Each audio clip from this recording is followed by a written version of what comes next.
Bonjour tout le monde, ici Marie-Laurence Dubé, professeure de chant et coach vocal à l'école de chant La Voix chantée à Montréal. Vous voulez améliorer votre voix et vous cherchez désespérément des exercices faciles et efficaces à faire à la maison dans le confort de votre salon? Eh bien, c'est ce que je vous propose dans cette nouvelle série, les meilleurs exercices vocaux à faire chez soi. Je vous invite tout de suite à vous abonner gratuitement à ma chaîne YouTube pour recevoir en primeur toutes les nouvelles vidéos. Aussi, vous pouvez aller consulter mon site internet écolelavoixchantée.com et si vous voulez suivre des cours avec moi, les tarifs et toutes les informations y sont inscrites. Vous pouvez suivre des cours avec moi ici à Montréal à mon studio ou partout dans le monde maintenant avec les cours en ligne sur Skype. On commence maintenant avec l'exercice numéro 1 de cette série de 5. Le premier exercice, c'est un exercice basique. C'est vraiment de base. Mais cet exercice-là est extraordinaire. Pourquoi il est extraordinaire? Eh bien, pour 3 raisons. Première raison, c'est qu'avec le humming, alterné avec le hum, ce qu'on ressent tout de suite, c'est le placement de la voix à l'avant. On ressent tout de suite la projection vers l'avant. Donc, la résonance à l'avant, le placement de la voix, et on ressent aussi les cavités nasales avec le hum. Donc, le humming alterné avec le hum va vous faire découvrir vraiment votre placement dans le masque. Il va vous faire découvrir la résonance nasale, ici, avec le hum.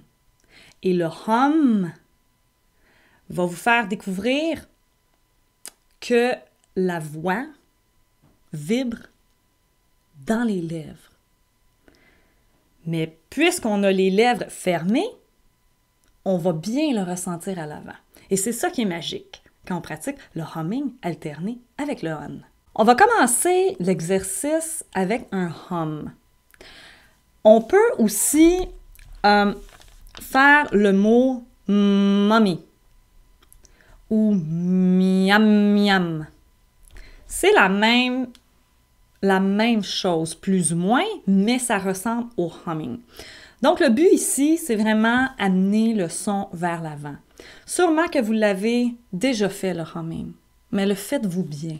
C'est ça la vraie question. C'est pas faire le humming en auto ou faire du humming sur une chanson qu'on écoute à la radio sans vraiment penser à ce qu'on fait. Dans le humming, il faut le faire en conscience. Parce que ça a l'air facile, le humming. Tout le monde est capable de faire du humming. Mais bien le faire et le faire consciemment en sachant qu'est-ce qui se passe, là, c'est une autre paire de manches. Une voix qui résonne, c'est quoi? C'est tout simplement une voix qui a trouvé ses résonateurs, qui projette sa voix dans les résonateurs et qui est capable de chanter super fort sans aucun effort. Et c'est ça le but. Quand on est chanteur, c'est chanter très fort, mais cool. Donc, aucun effort. On fait ça super facile, mais on le sait qu'à l'intérieur, on travaille fort avec notre technique. Grâce à nos résonances, à nos résonateurs, la voix peut vibrer naturellement. Et c'est ça qu'on cherche tous en tant que chanteur, c'est ne plus pousser. Et si on ne veut plus ça, il faut travailler le hum en alternance. Parce que ça va nous faire redécouvrir où sont les résonances. Alors, on y va. Et je vais vous dire quelque chose d'important avant de commencer, qui est très, très, très, très, très, très important. Très, très, très, très important. C'est que ce n'est pas parce que vous ressentez des vibrations dans votre corps que nécessairement ce sont des résonateurs. Okay? On peut ressentir, il y a plein d'endroits dans le corps où on ressent la voix vibrer, mais ce n'est pas pour autant que ce sont des résonateurs. Pensez-y. Pourquoi on ressent ça dans les cavités nasales lorsqu'on fait le humming, par exemple? Il faut comprendre que, premièrement, la bouche est fermée. OK? On ne peut pas émettre aucun son. Et le palais mou est abaissé complètement. Donc, le son résonne où? Dans les cavités nasales. Donc, à la maison, pour ceux et celles qui n'ont pas de professeur avec eux pour travailler, dites-vous qu'il faut encore plus le faire en conscience parce que vous ne savez pas si ce que vous faites, c'est bien ou c'est pas bien pour l'instant. Si vous n'avez pas accès à un piano ou à un clavier, pas de problème. C'est pas une excuse pour ne pas faire l'exercice, là. Donc, vous prenez, si vous n'avez pas de clavier ou de piano, prenez une note dans votre tête où vous êtes à l'aise, dans votre registre confortable. Donc, si vous êtes mezzo, baryton, vous restez dans votre registre confortable des médiums. Si vous êtes soprane, vous êtes un petit peu plus aigu. Si vous êtes basse, contre-alto, vous allez prendre une note peut-être dans les médiums ou dans les basses, c'est selon votre choix. Donc, allons-y avec le Do majeur.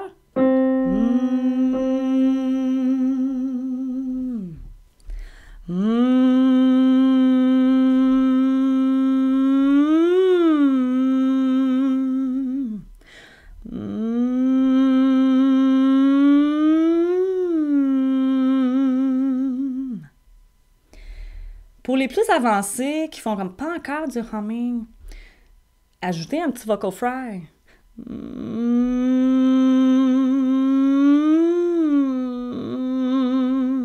Ça peut donner un petit peu plus un petit défi là, à votre humming. OK? Pour les débutants, pour les autres, un humming, simplement, et vous jouez avec la justesse. Vous jouez avec le pitch. OK?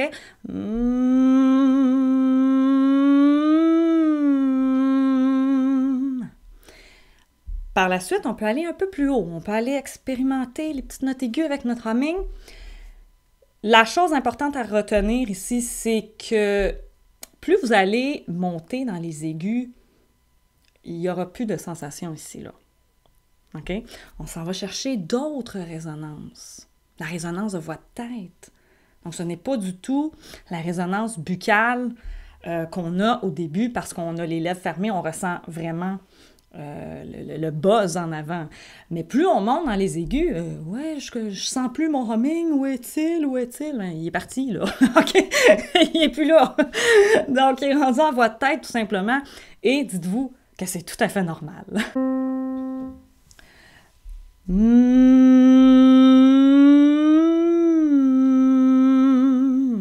On peut aller chercher un petit peu plus aigu.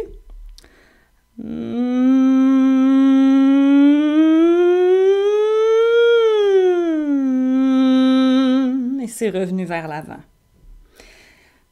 Vous faites cet exercice-là une couple de fois en conscience, OK? Et très lentement. Des ça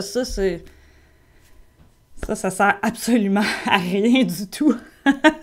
Vous pouvez le faire si vous êtes avancé, vous savez ce que vous faites, mais pour les débutants qui savent pas trop où placer leur voix, le placement dans le masque, c'est pas très clair, prenez votre temps. Il n'y a rien qui presse.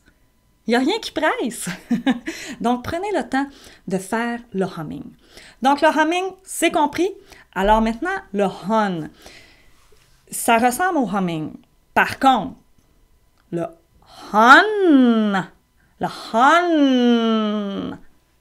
la langue est en haut. Elle n'est plus à plat en arrière des dents. Elle est relevée. Hun. Le bout de la langue touche les dents d'en haut. Et c'est ce qu'on recherche. On parle ici de nasal. Non, partez pas. Le nasal, c'est pas nasalité. Vous n'allez pas chanter du nez. Les gens, surtout les chanteurs, on confond beaucoup nasalité et nasal. Pourtant, c'est pas exactement la même chose. Nasalité, c'est vraiment parler du nez. Mais chanter nasal, ce n'est pas chanter du nez.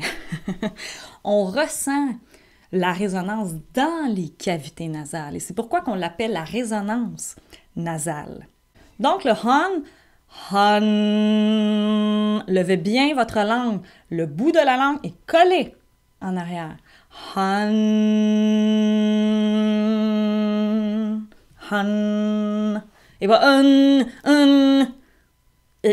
Donc, le hon, lorsqu'on vient alterner humming et hon, ça va faire à peu près ceci.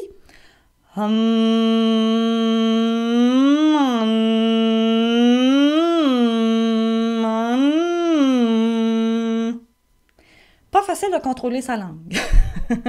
Il faut une concentration de feu, mesdames et messieurs.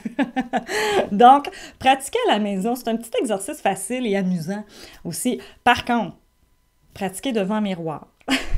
Donc, on peut y aller une dernière fois.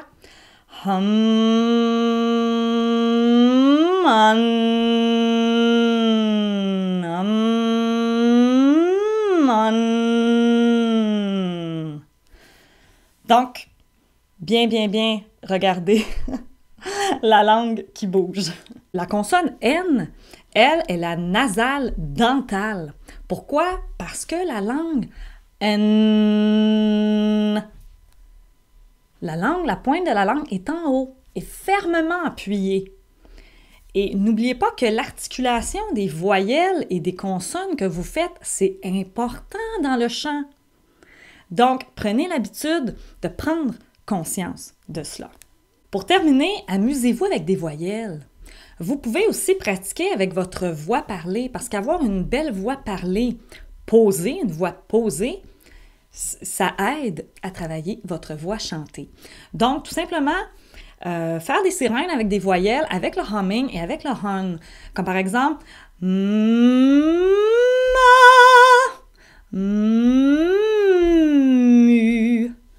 honey.